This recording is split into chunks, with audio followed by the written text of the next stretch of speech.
So this is Witchfire in 2025. The last video I made of this was when it was first shown off about 2 years ago, but I have streamed it and played it off stream quite a bit over the last year and a half. It is a first person shooter set in a 17th or 18th century gothic kind of grimdark world where you are of course hunting a witch, killing her minions and her familiars and bosses while growing stronger, getting new weapons, new upgrades with each zone that you jump into. The audio and visuals of this game are fucking amazing. There's something twisted and eerie about them, and it is the setting that I love the most in in a fantasy vibe. Filled with ruins, catacombs, twisted villages, and of course blood-soaked battlefields. But it's got a difficulty spike to the game as well. Think Destiny gunplay, which the developers at Astronauts have mentioned has heavily inspired them to Bloodborne, Remnant from the Ashes, or even Doom vibes about it. Church versus witches, good versus evil, but its gunplay is definitely where it stands out. And with its new Webgrave update, I think it has finally found its groove. So let's talk honestly about Witchfire. This is not sponsored, but you know how it is with most early access games. There is plenty of big promises, and more often than not, we get burned. The game will be left half-baked or unfinished. Witchfire, however, is a very small dev team that have just kept chipping away with no fuss, no drama, just building and listening to their players and making the game better with each update, which I fucking love. It is proof that early access, when it's done right, can turn a diamond in the rough into an amazing experience. Now, the latest Webgrave update for Witchfire is not a small patch.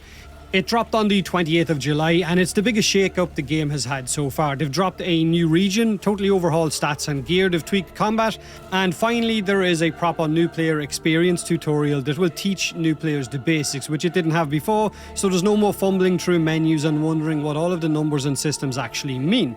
So they've added a new map called Velmorn, which is basically this kind of twisted village. It isn't just another map. You've got ruined streets, dark sewers, rooftops with plenty of enemies, not to mention the traps, and the map itself has a decent amount of verticality, whether you want to go all the way up to the top where you've got the churches at the top of it, or go down into the sewers and find what bosses might be waiting down there, or boss might be waiting down there for you. It's got plenty of mini bosses. Spiders, if you've got arachnophobia, might be a bit of an issue, but there's a lot about this map that might catch you off guard. Plus there's a lot of exploration in it for the new weapons as well. It feels like a place that is absolutely twisted by magic, and I fucking love it.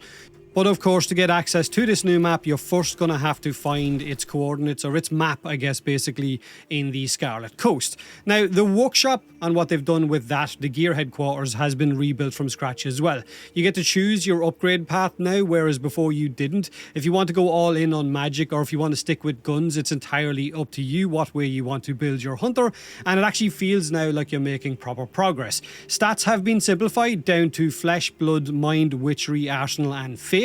If you want to blast stuff with your spells, you can pump all of your points into witchery. If you want to go on your guns, you can pump all of your points into arsenal. Plus, there's this new thing called the rosary bead system, which is a passive buff kind of system that could give you extra health, more ammo, you name it, depending on which beads, I guess, you find out in the maps as well, because you're going to have to explore to get all of the different beads that will allow you to, I guess, min-max your hunter's style of play. You can find beads that will give you just extra health or extra potion slots. You can find ones that will cost less stamina when you dash, or ones that will maybe not make you consume ammo randomly with certain shots, which is really good when you're using your most powerful weapons.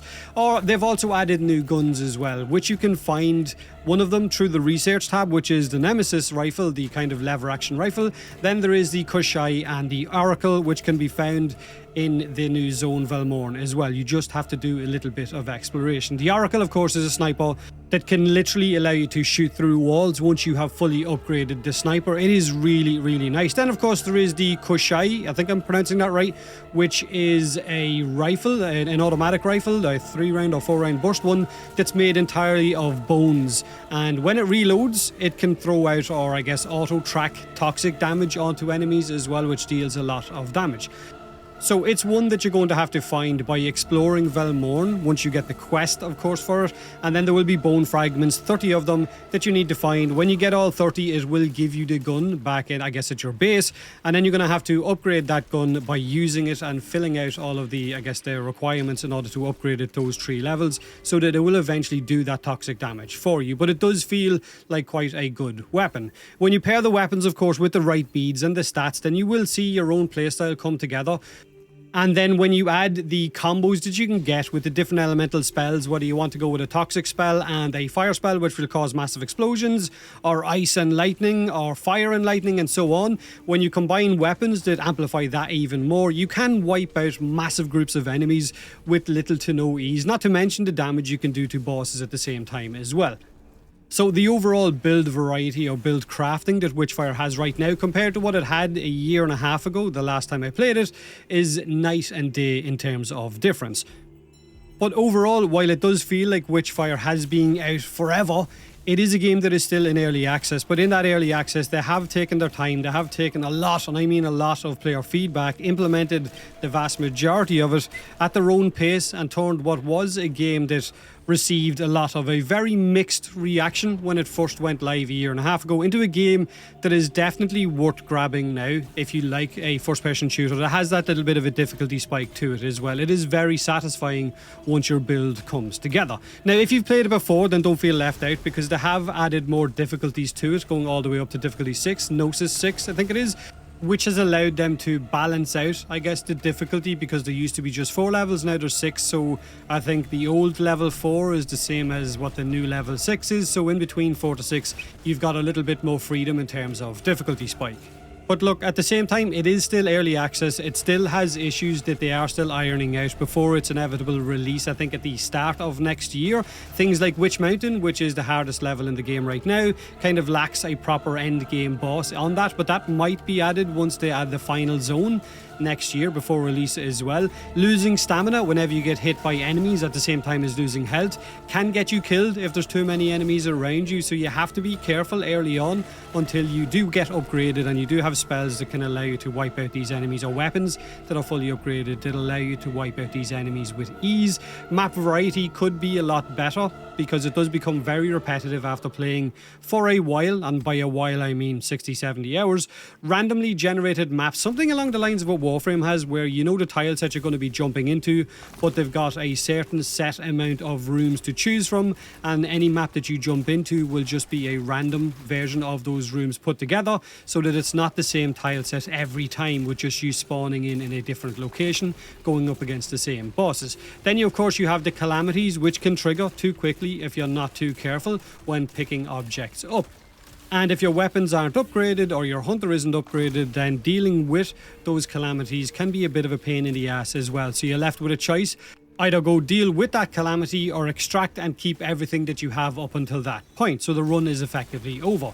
Now, honestly, if you've benched off Witchfire early, or you haven't played it in a while, or you're thinking about picking it up, now is quite a good time, because the Webgrave update does make the game feel way better than it did in its early days. Especially since now they have an actual new player experience that will teach you the basics of the game. You're not jumping in blind. You can feel the difference everywhere that you look into the game compared to the early days of it, from combat to progression to the maps. And if you enjoy your shooters with a bit of build crafting, then this is definitely the game for you. But you might be like other players and you might want to wait until its full release at the start of next year, then do that either, entirely up to you. I'm just sharing my experience with the game since its early days and how much it has evolved over the last year and a half. Let me know in the comment section below what you think of Witchfire, if you do play it, if you have picked it up. Hit that like button if you enjoyed the video, or don't if you didn't. Have a great day, have a great week, and as always, thanks for watching.